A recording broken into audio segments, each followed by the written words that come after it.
వనపర్తికి రావడం, మన తుళ్ళూరుకి రావడం, అఖండ తాండవం ఒక మంచి సదుద్దేశంతో తీసిన సినిమా అమ్మ.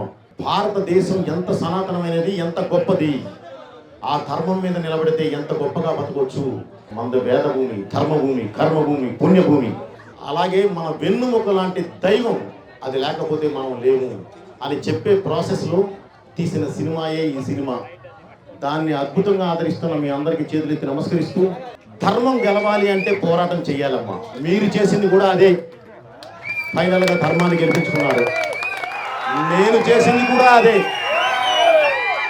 బాలయ్య గారు, బోయపాటి చేసింది కూడా అదే. ధర్మం మీద సినిమా తీసామమ్మా. ఈ రోజు ధర్మాన్ని గెలిపించుకున్నాం. ధర్మాన్ని గెలిపించే ప్రాసెస్లో అడ్డంకులు వస్తాయి, గ్యారంటీ. అవి మీకు వచ్చినాయి, మాకు వచ్చినాయి. మీరు గెలిచారు, మేము గెలిచాము.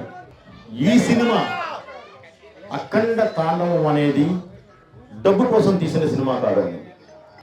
మెయిన్ ఇది, ఇందులో మన దేశం, మన దైవం, మన ధర్మం అనే ఒక అద్భుతమైన మెసేజ్ ఉన్న పాయింట్స్ని కమర్షియల్గా, అంటే ప్రతి యువతకి, ప్రతి పెద్దవారికి, ప్రతి చిన్నవారికి చేరేలా చెప్పడం జరిగింది.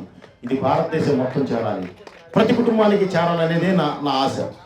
అది చేరిన రోజు నెక్స్ట్ నుంచి ఎలాంటి సినిమాలు ఉంటాయో మీరు చూస్తారు. మీరు ఈ సినిమాని ఎంజాయ్ చేసే విధానాన్ని చూసి నేను చాలా హ్యాపీగా ఫీల్ అవుతున్నానమ్మా. ప్రత్యేక కృతజ్ఞత తెలియజేయాల్సింది బాలయ్య యువసేన చందు గారికి. తుళ్ళూరు వచ్చినందుకు మీరిచ్చిన ఈ రిసెప్షన్ నేను లైఫ్లో, నా జీవితంలో మర్చిపోను. జై అఖండ, జై Balayya. Thank you very much.